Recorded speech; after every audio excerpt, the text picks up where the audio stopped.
All right, hello everyone. This is Dina Moskowitz, CEO of SaaSmax, and I'm excited to have you all here today. I think this is going to be a very interesting set of data that you're going to get to learn about the state of the IT channel and specifically how it relates to the SaaS sector. So thank you all for taking time out of your day to be here. I also, as we get started and people are logging in, I'd like to introduce Sarah Walls, who's our Global Account Manager for SaaS Partnerships. Hi, Sarah. Hi, everyone. Hi, everyone. And then we also have Clinton Gatewood here, who's our VP of Reseller Engagement and Matchmaking. So thanks for being here as well, Clint. Good day, everyone.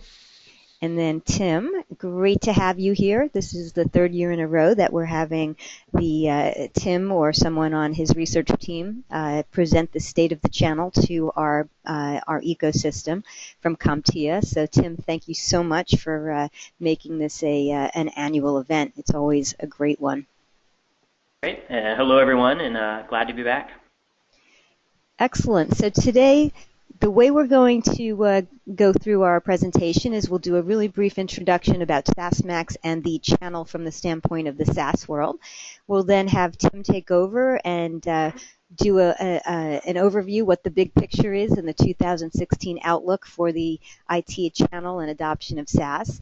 He'll then address research that he has on customer buying factors and also then discuss SaaS and IT channel dynamics.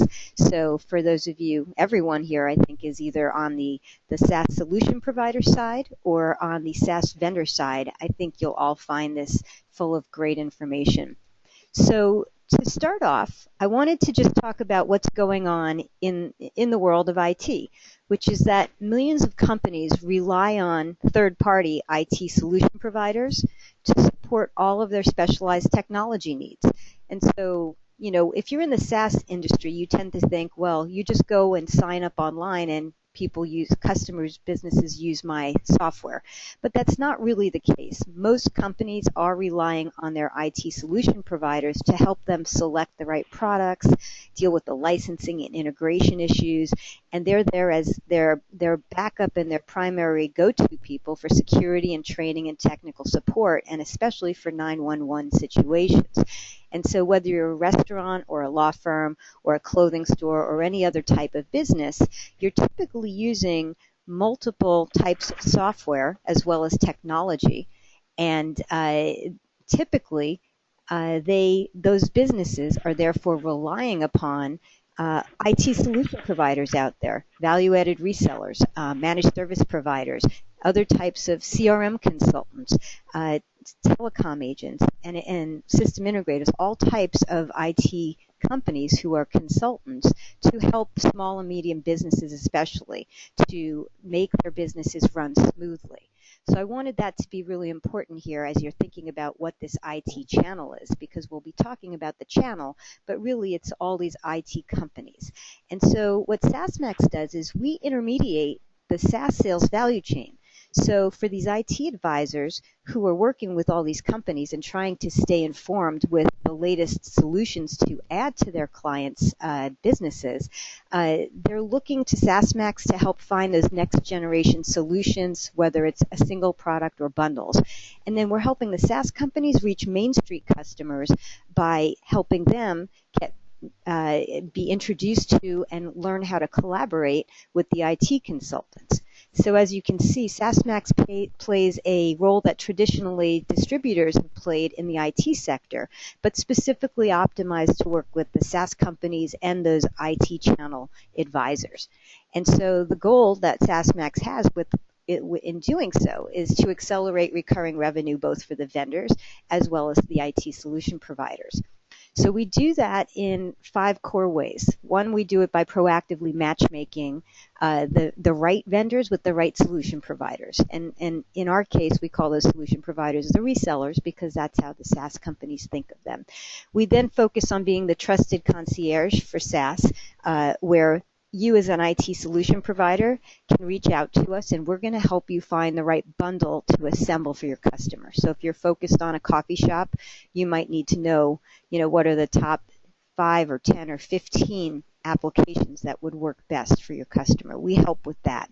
Then we help with channel marketing. So we help the SaaS companies to facilitate product awareness and education and marketing, and helping them better communicate with and collaborate and incentivize and work with the resellers.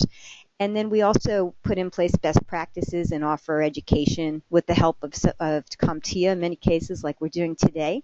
And we have a SaaS channel manager certification. If you have new people joining your SaaS company and they need to learn how to work with the IT channel, we help do that. And then we also have distribution processes and tools that help SaaS companies and solution providers do business together, ultimately to have your recurring revenue accelerate by working together.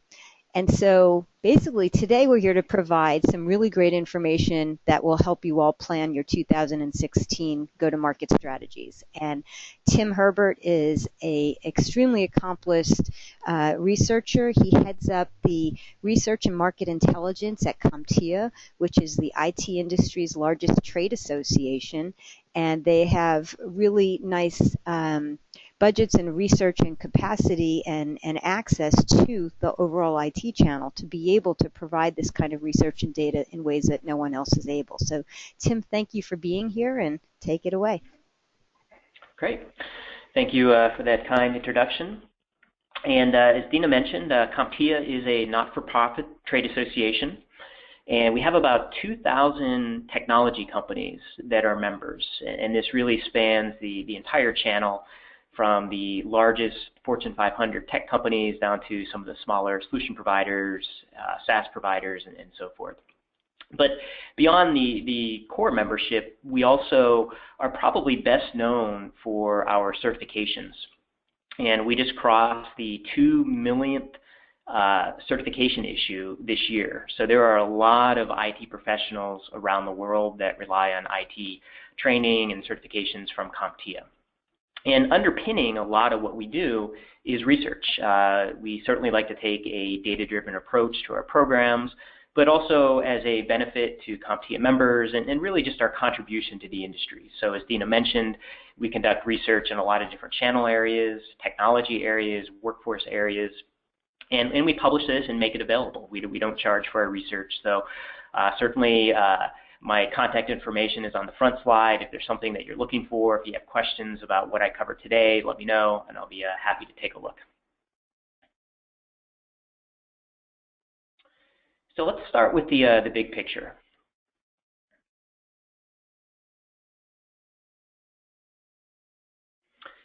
And just to set the stage for the rest of the presentation, it's always a good reminder to start with the size of the IT industry. Globally, we will hit the 3.7 trillion mark this year. The US market is about 1 trillion, so about 27% of the global total. And as you can see, the market in the US, it's roughly quarters, not quite, but we're still pretty evenly distributed between hardware, services, software, and telecom. And that's one of the big differences between maturing markets and emerging markets. Typically in emerging markets, you see a much larger telecom presence, and that's often simply because many emerging markets, they don't have some of the legacy investments in hardware and some of the other infrastructure. They skip directly to wireless services. And then if you look at the breakouts on the right-hand side, what I have listed here is the 2 biggest categories in each of these buckets. And as you can see, the 2 largest categories account for substantial revenue in the US market. And this all comes from IDC, and it's revenue-based.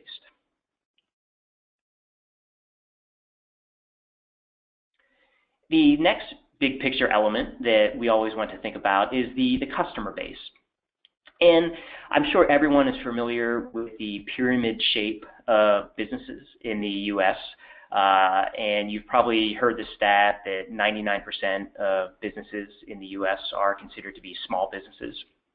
But the key takeaway here is just how large the base of this pyramid is. It's not just that they're small businesses, it's that they are micro businesses. So roughly 78% of the market, by the count of establishments, they have fewer than 10 employees. And this is an important reminder as well, because most channel partners, so solution providers and MSPs, that's really the sweet spot for them, is the small and mid-sized business market. In many cases, the micro businesses, they really don't have any internal IT capability. So in some cases, they're essentially do-it-yourself when it comes to IT. But once you get up into the small category, and that's roughly about 20% of establishments, there's often the scale and the resources and the need for more sophisticated IT services, but they often are not able to have a 20-person team internally. So that's why they rely most heavily on channel partners to fulfill that need. And just as a reminder, in terms of the amount of IT spend that is attributed to the small business space, Gartner estimates worldwide about 44%. And just one note about that, Gartner, they use a slightly larger definition of small and mid-size. They go up to 1,000 employees is what they consider to be mid-size. CompTIA, we use the traditional government definition, which is up to 500 employees. Got it. And Tim, I had a question for you, which is approximately how many micro businesses fall into this 1 to 10 employee status for the channel? So in terms of the total number of, and I should have mentioned this, one of the most important classifications that the government uses, does the business have paid employees or not? And all of the data here represents companies that have at least one paid employee. And there are about 9 million establishments.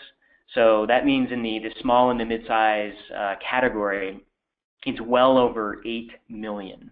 And then when you add in all of the sole proprietors, anyone that is working independently, there are about 21 million individuals that they are businesses. They even may be incorporated, but they don't have any employees. So these are the truly, sometimes you hear this referred to as the home-based businesses or individuals that are operating independently. Okay, wow. I didn't realize it was even that large. I thought you were going to say in the 1 to 2 million. So you're saying as many as 21 million either micro or independents are working in the IT consulting space. I'm sorry, this, just to clarify, these are customers. Oh, I'm sorry. Okay. Yeah, if we go to the next slide,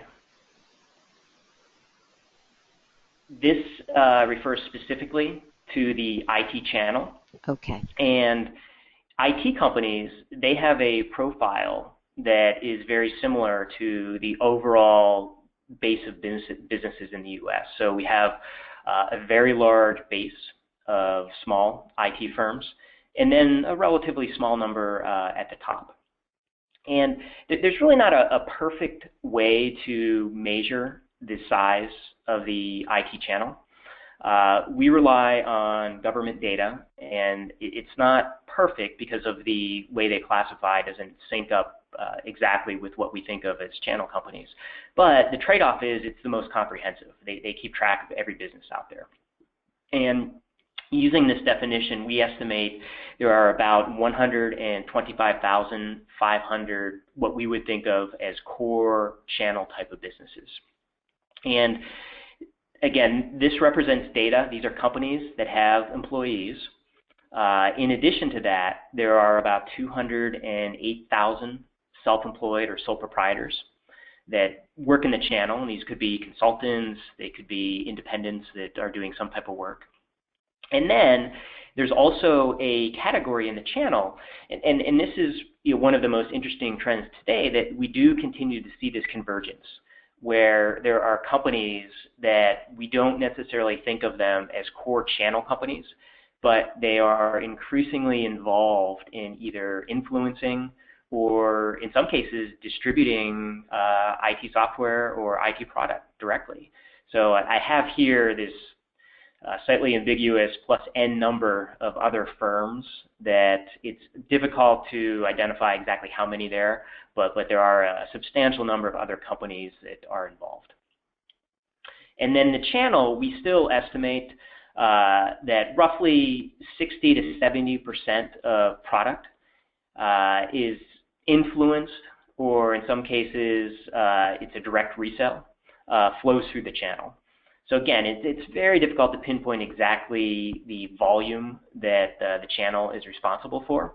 But as we saw earlier, most small businesses and even a lot of large businesses, they're relying on channel companies in some capacity. So that's why we say the most of the product flowing through the IT industry is influenced at a minimum by the channel. Okay, so now that we have, I think, a lay of the land in terms of the overview and the size of the customer base in the channel, thinking about 2016. And there's already been a few forecasts that have been floated, and certainly there's a lot of discussion about what is the economy going to look like next year. And one of the ways that we try to keep our finger on the pulse of the industry, we conduct a quarterly business confidence survey, and this goes out to executives within IT channel companies. And for the most part, over the past 2 years or so, things have been trending in a positive direction. There seems to be a higher degree of stability today than we saw 2 years ago or 3 years ago. But it doesn't necessarily mean that we are expecting growth that will be off the charts. There's still quite a few concerns that either relate to general spending. Most of the U.S. economy is still largely based on consumer spending, so any pullback in consumer spending has an effect on every type of business. There are concerns with many of our trading partners overseas.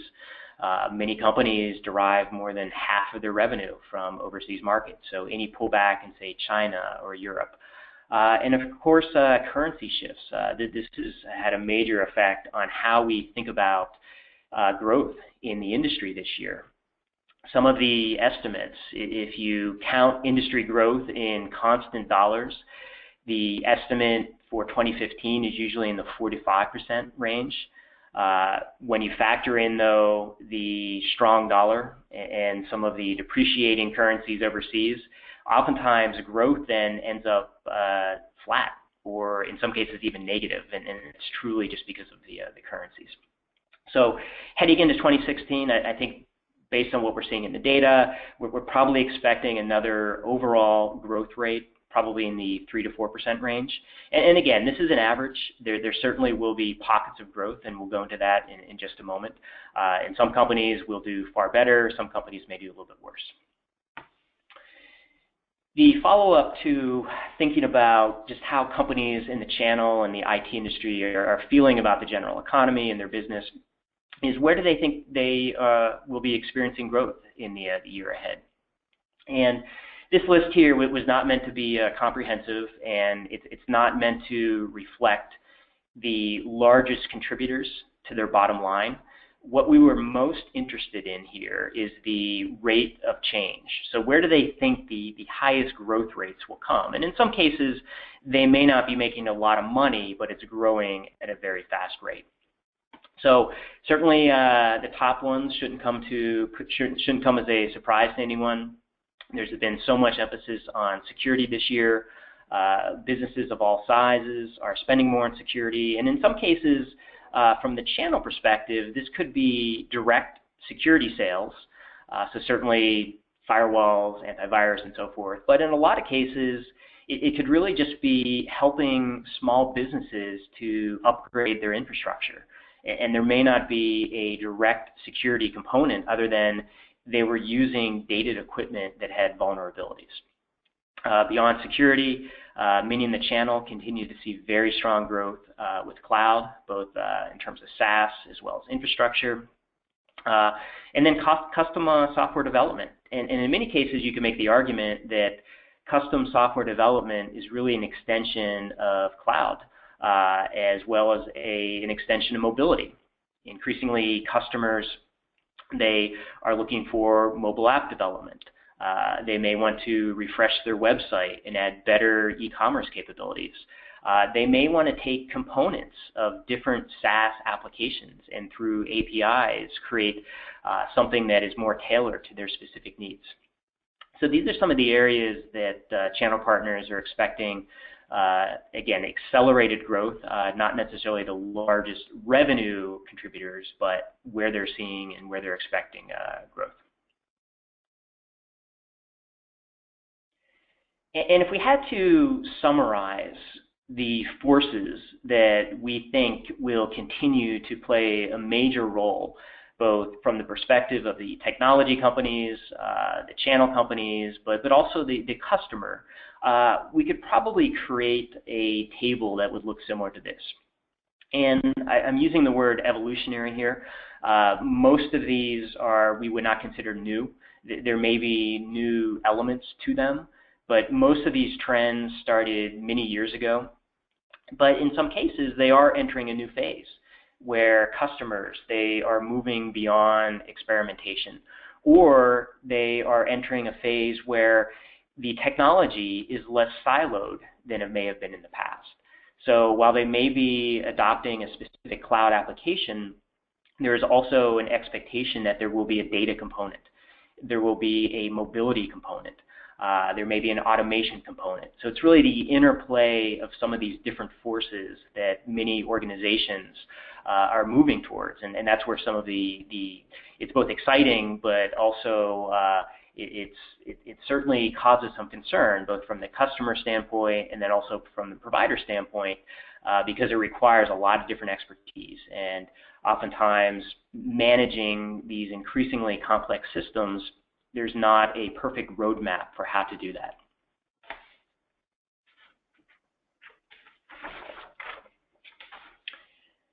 And then just going into a little bit more detail on the year ahead in terms of what to expect.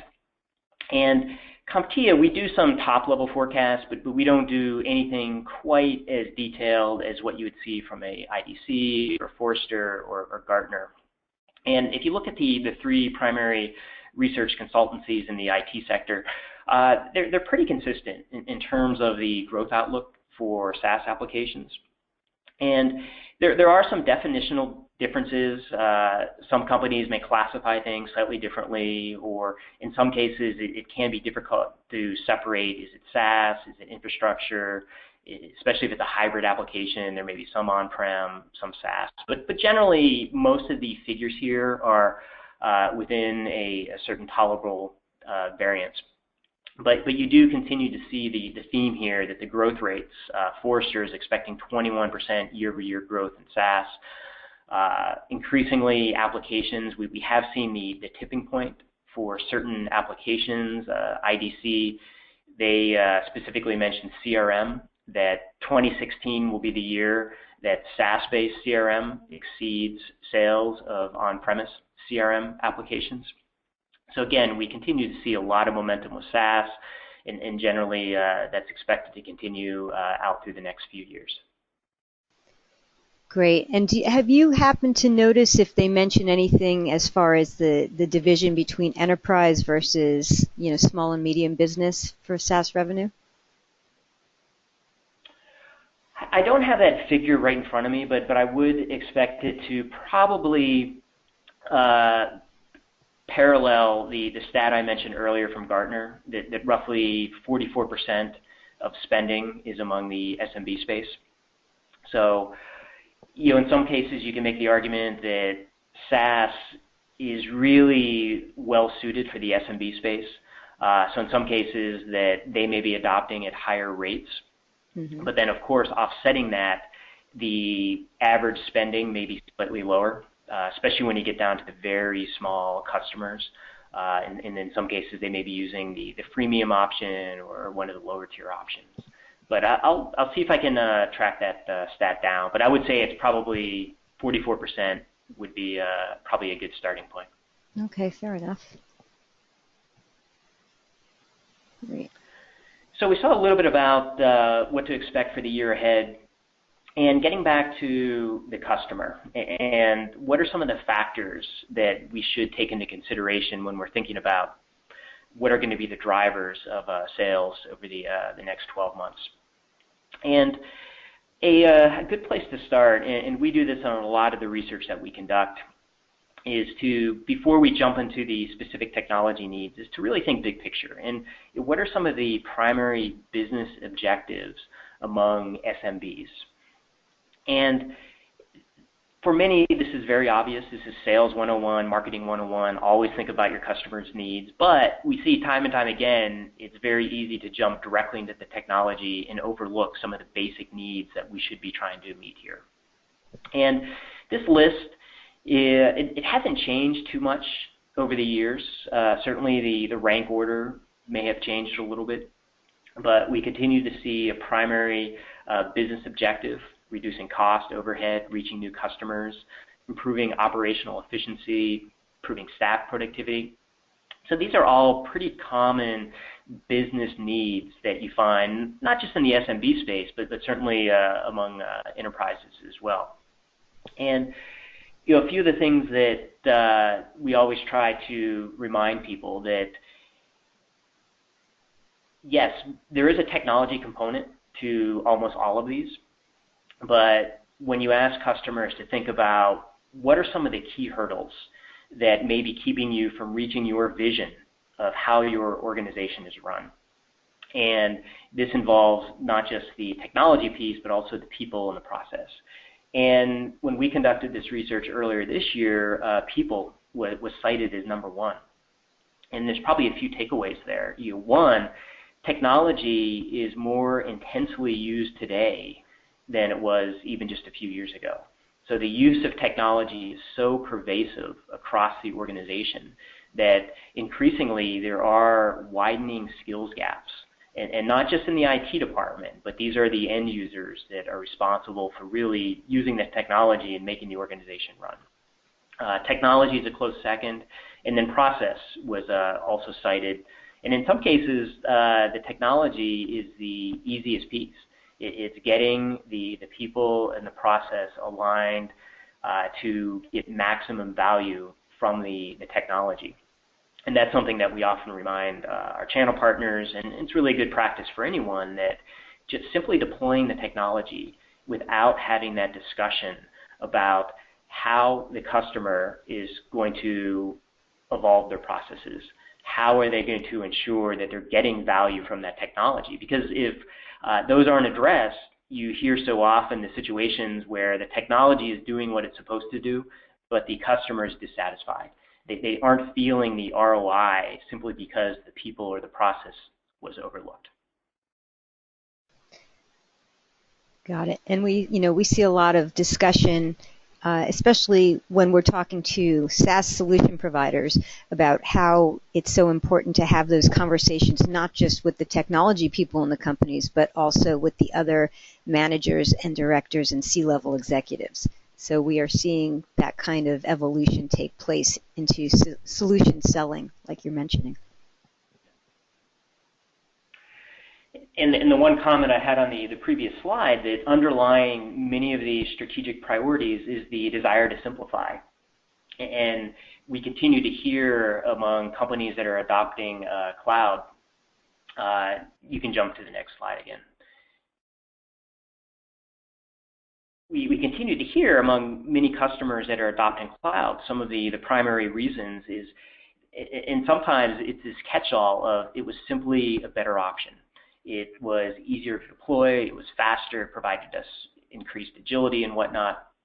But we continue to see this, and based on our research and many of the other data points I've seen from others, most companies are using the cloud in some capacity. And for the most part, the companies that are in the experimentation phase, oftentimes it is a SaaS application that they're using, simply because of the ease of adoption. And this is the cloud framework model that CompTIA has been using for many years now. And we have a corresponding model for channel partners. This is from the customer perspective. And while the data is self-reported, we are not conducting an audit among customers to find out if they are truly in full production or if they are truly transformed. But we've asked this question enough now over the years, and we've been able to phrase it that we feel pretty comfortable that this is probably a pretty good depiction of how customers are progressing. And every year we have seen progress, companies moving from experimentation to non-critical to full production. And as you would expect, the degree of difficulty becomes higher as you move from, say, non-critical to full production. It often requires a rethinking of policies, workflow changes, customizations, and that's really where solution providers are often called upon. Again, if an SMB does not have some of the internal expertise with cloud architecture, they're not experts with APIs, they're going to need some of that assistance to really optimize their IT footprint and make that move to transformed IT. Conversely, we continue to see security rate as one of the top concerns. That's been a top concern for years now, followed by insufficient cloud expertise. So again, getting back to that skills gap of, yes, we can potentially adopt this application, but we need integration with legacy on-premise solutions. We need other types of customizations involving APIs. Who's going to do that work? And then lastly, some questions of ROI. And you can think about this in terms of the traditional bell-shaped curve, where there are customers in the mainstream adopter category or lagging category that they may be perfectly content using legacy applications, and it is a real challenge, either from the channel perspective or if you are a SaaS vendor, to have that discussion of why they should upgrade, and whether that involves security, whether it involves some of the business priorities that we saw earlier, enhancing staff productivity or whatnot. But there is certainly a segment there that they still just generally question, and I wouldn't even put it in terms of questioning the ROI of a cloud investment, but the general IT investment. Okay, great.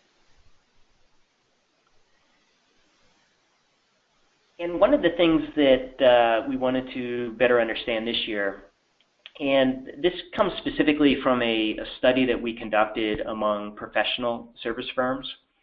So some of our research is broad-based, where we are talking to a large segment of SMBs. And then some of our studies are very vertical specific. So we've done vertical specific studies in retail, healthcare, education. This year we focused on accounting firms, legal firms, and marketing PR firms. And what I think is probably one of the key takeaways here is just the degree to which cloud is driving the adoption of new applications. So 36% of respondents, they indicated that they are mostly adopting new cloud-based applications. 28% are transitioning. So you can think of a situation, they had an on-premise CRM and they're moving to a cloud-based CRM. But the drive to new applications, meaning they may have been using a paper-based system, or perhaps they had really no system in place at all. Think about perhaps project management, where they had a very just loose system of managing projects, and then they adopted a cloud-based dedicated project management application. And in some cases, this is driving new processes within organizations to determine which systems should be cloud-based, and how they're making those decisions, especially when technology, as I mentioned previously, it's really affecting more functional areas across the organization, which means there are often more decision makers involved in some of these purchase decisions across the organization.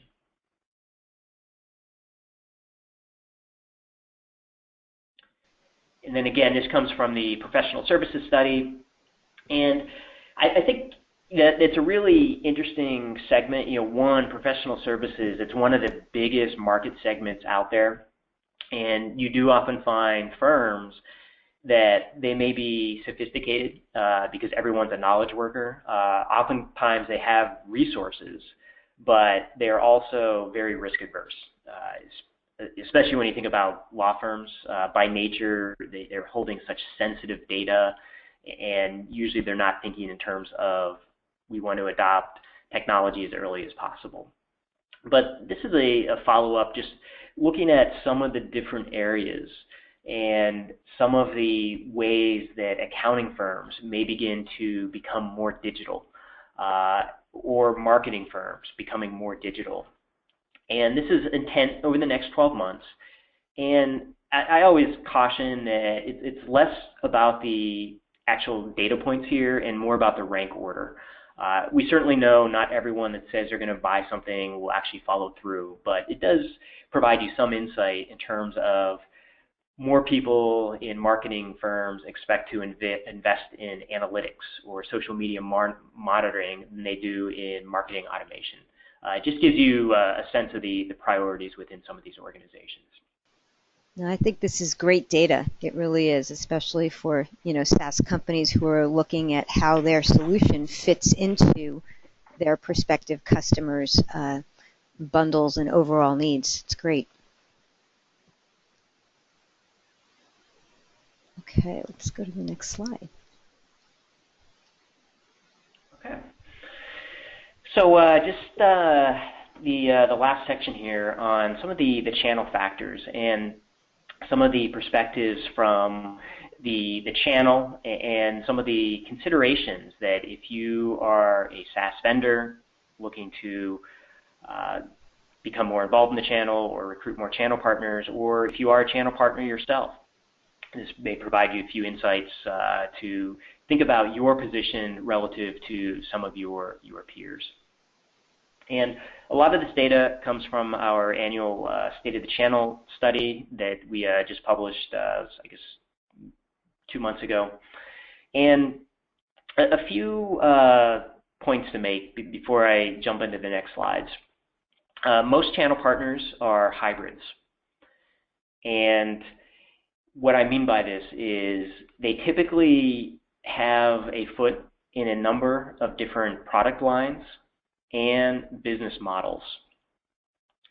So, for example, think about a traditional VAR that still does reselling of hardware, but they may also have a managed services practice.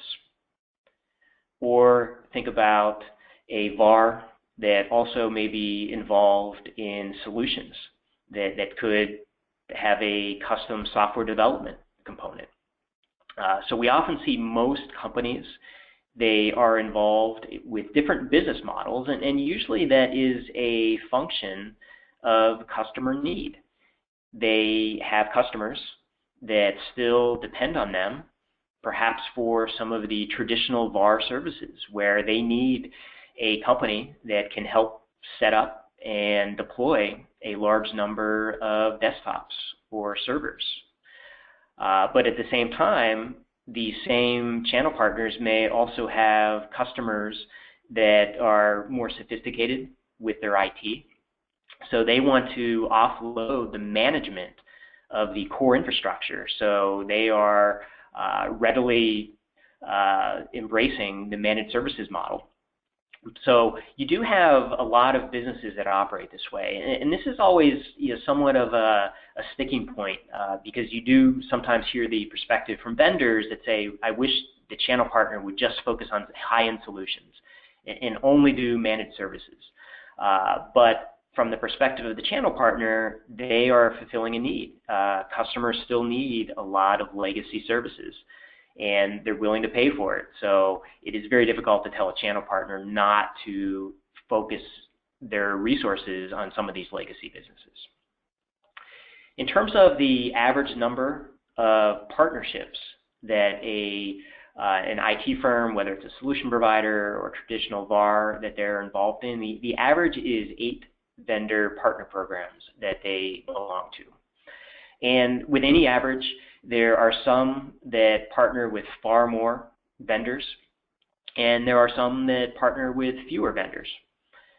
Typically, it is highly correlated with size.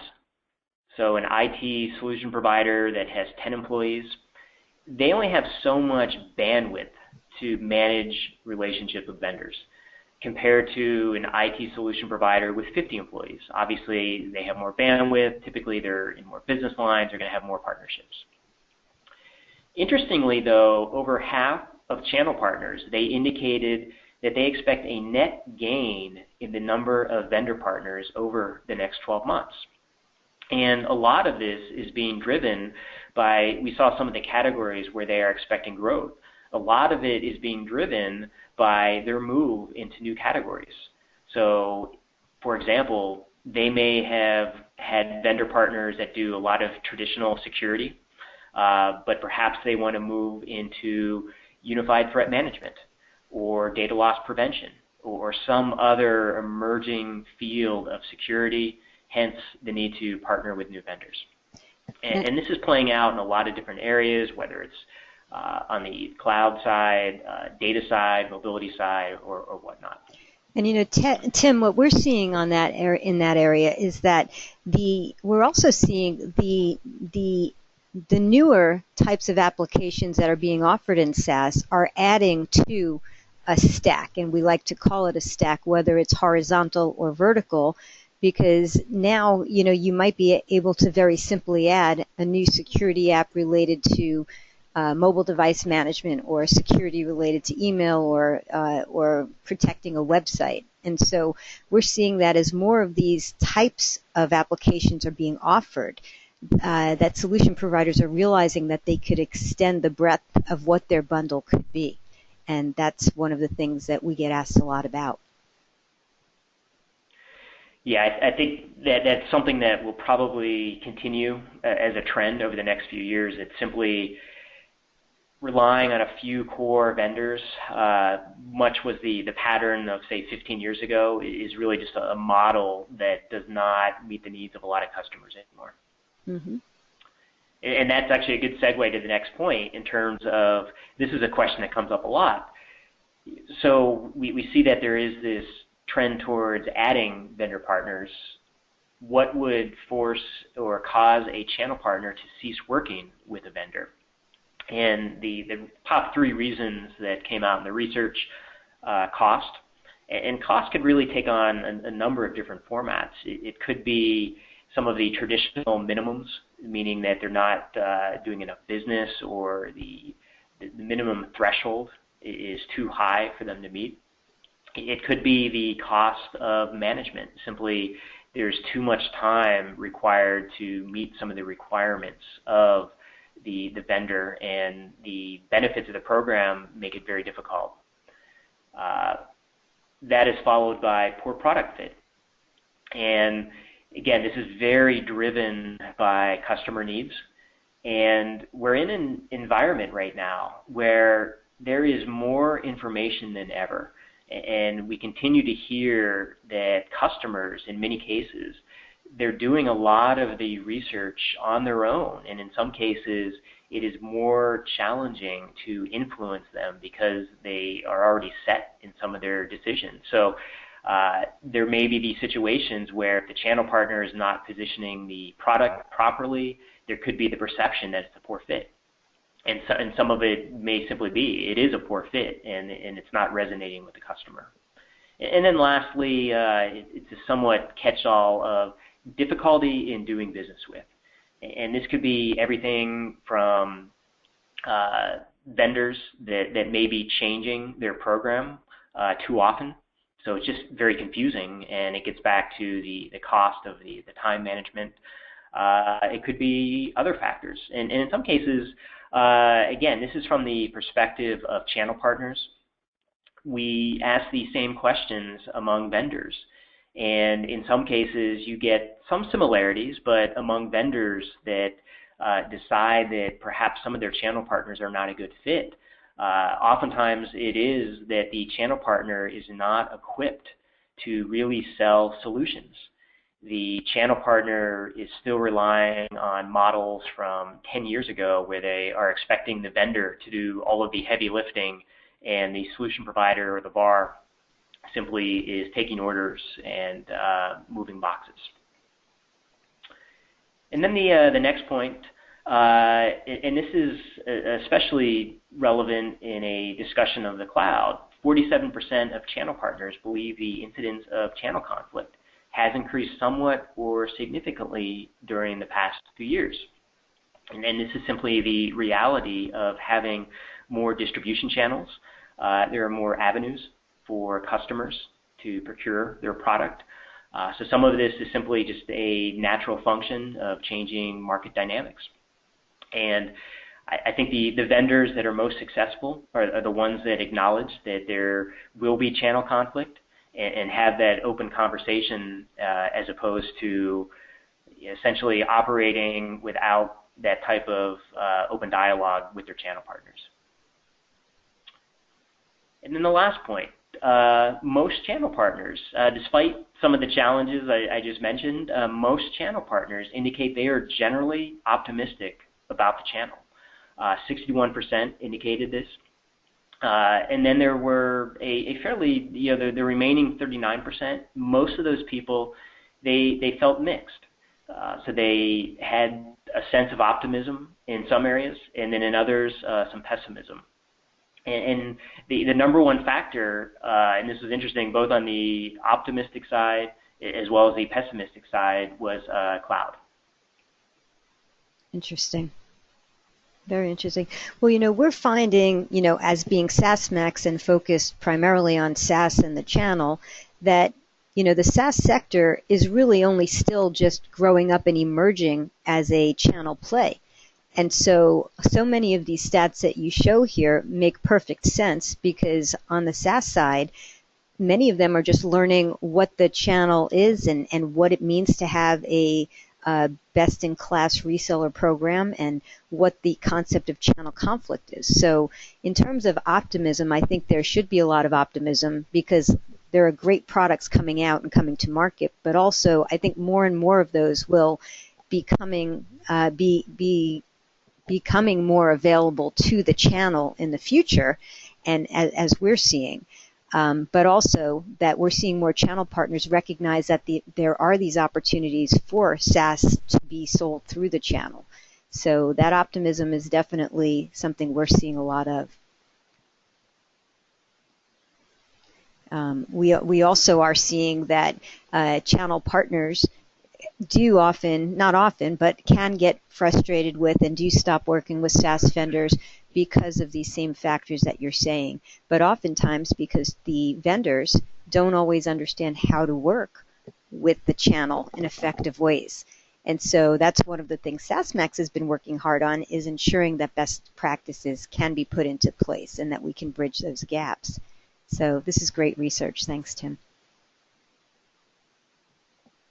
Yeah, I think this just follows on to what you just mentioned, Dina, that we do see that channel companies, they are transforming, and they recognize that in many areas they can't simply rely on some of the legacy business models and some of the legacy product categories that they may have built their business a decade ago.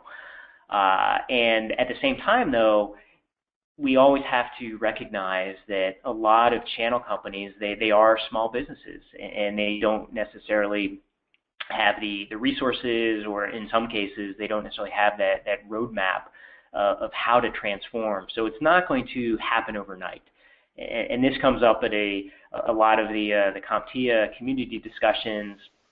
Why aren't these businesses, why aren't they moving faster? Why aren't they improving faster? And usually we try to caution that it does take time, and in some cases, especially if you have to retrain your staff, or if you have to hire new staff, say that are better equipped to sell managed services or other recurring revenue type of applications, it is a different mindset, so it will take some time. But this is consistent with some of the previous research. The top reasons that IT channel companies are transforming or changing their business: cloud, customer demand for new services and capabilities. And we saw some examples throughout this presentation of some of the areas and some of the ways that customers are expecting technology to work together.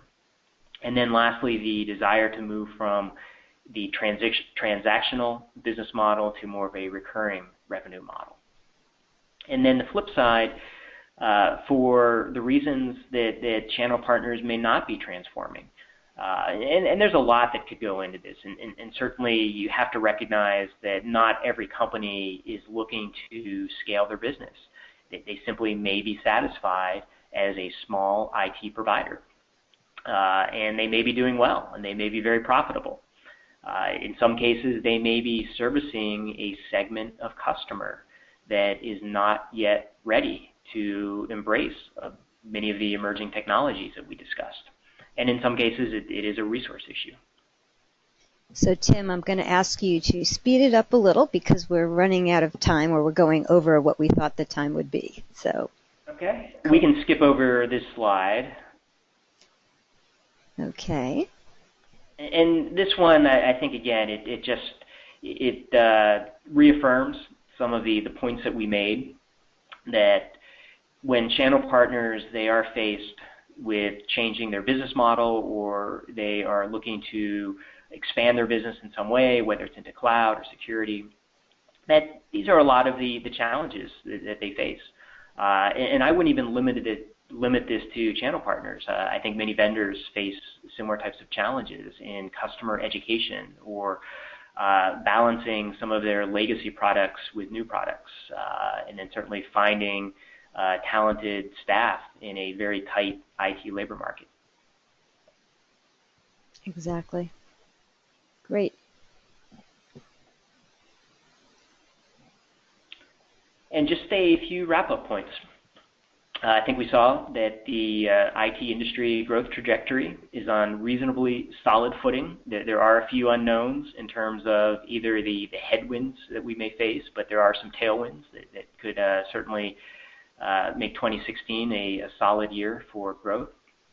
I think we saw that customers, they generally recognize the importance of technology and leveraging it to its fullest extent, but especially in the SMB space, they often don't have the internal capabilities nor the vision to really understand where and how to get there, and that's where it becomes critical to have trusted advisors, whether it's a solution provider, an MSP, or so forth, to really guide them along the way. As we saw, many channel partners, they are hybrids, and they will remain to function as hybrids. So it's just something to recognize as a vendor, that in many cases, that as much as you want them to embrace emerging technologies, that they may have certain legacy customers that they still have to service. And then lastly, SaaS vendors, they should be thinking about how their application fits within channel partners' technology portfolios, as well as how it fits within customers' overall technology requirements. No longer can technology simply function in a silo. We live in a world where there is so much interconnectivity, and that's only going to grow. So the more we can think about technology and how it fits within different, whether it's business functional areas, whether it's different types of employees throughout the organization, the better to drive ROI, to demonstrate value to the customer, and the better for business all around. Agreed. And I think, one thing we've seen, which is on the bottom, which is many times a SaaS vendor is so comfortable selling their own product in and of itself that they don't think to inquire with the customer on the other needs and how those other needs may fold in or either be enhanced by their product, or whether or not the vendor, the SaaS vendor, needs to bring in perhaps a partner product or solution to help the channel partner or to help their customer have an optimal outcome. And so that's so important. And so I'm going to wrap it up because I know that we have other events starting, and most of us probably blocked out only 1 hour. If you have, I see that we had quite a few questions in the question area, and what I can do is I'll share those with Tim, and we might be able to respond to you individually with answers to those if you'd like. So please let me know in the question area as well. And I apologize that we've run out of time. But I think it was a great informational event with, and we have recorded it. So if anyone wants to hear it again or see more, let us know, and we will send you the link. And then I just want to let you know about 2 future events, one of them specifically for SaaS CEOs, which is all about, we're going to have the managing partner of Cirrus Ventures talk about creative financing resources for SaaS companies, and that's in January, the 14th. And then we also have our monthly Partner Perspectives webinar. We're going to skip December, so we're going to kick back up in January. And so we invite resellers, solution providers, as well as vendors to come to those every month. You get to hear live from those of you who are successfully selling SaaS already, how you're doing it, what bundles work for you, what are certain tips, and basically we help each other through that. And those are great events, and we have many of those recorded in our blog already if you want to access prior ones. And so thank you all, and happy holidays if we don't talk with you sooner. This is the contacts for Clint Gatewood, who's our VP of Reseller Partnerships, and Sarah Walls, who's our Director of National Accounts for SaaS Partnerships, and myself.